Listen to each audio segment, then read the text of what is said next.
Israel പ്രധാനമന്ത്രി നെതന്യാഹുവിനെ തുർക്കി തടഞ്ഞു.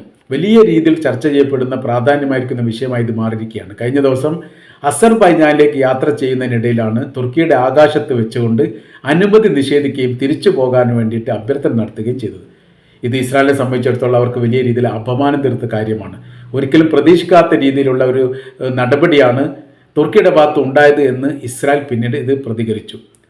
ഇസ്രായേലിൻ്റെ സ്റ്റേറ്റ് വിമാനമായ വിങ്സ് ഓഫ് സിയോണിസ് ആണ് ഈ മേഖല കേന്ദ്രീകരിച്ചുകൊണ്ട് അസർബൈജാനിലേക്ക് പറക്കുന്നതിനിടെ ഇത്തരം ഒരു അനിഷ്ട സംഭവങ്ങൾ എന്ന രീതിയിൽ ഉണ്ടായത്. തടയപ്പെട്ടു എന്നുള്ളതും മുന്നോട്ട് പോകാൻ പറ്റാത്ത വിധം തിരിച്ചു പോരേണ്ട ഒരു സാഹചര്യങ്ങൾ ഉണ്ടായി.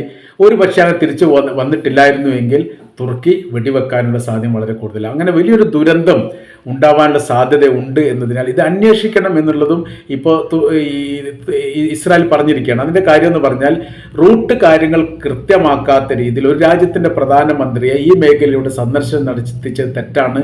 ഇതിന് പിന്നിൽ ഏത് ഉദ്യോഗസ്ഥന്മാരാണുള്ളത് അവരെ പുറത്തു കൊണ്ടുവരണം എന്നുള്ള രീതിയിലൊക്കെ ഇപ്പോൾ ചർച്ചകൾ നടക്കുന്നു. ഏതായിരുന്നാൽ തുർക്കി വളരെ കൃത്യമായ രീതിയിൽ ചില നിലപാടുകൾ ഇസ്രായേലിനെതിരെ എടുക്കുന്നുണ്ട് എന്നതിൻ്റെ ഏറ്റവും വ്യക്തമായിരിക്കുന്ന പ്രതിഫലനമായിട്ടാണ് ഈ വിഷയത്തെ കാണുന്നത്.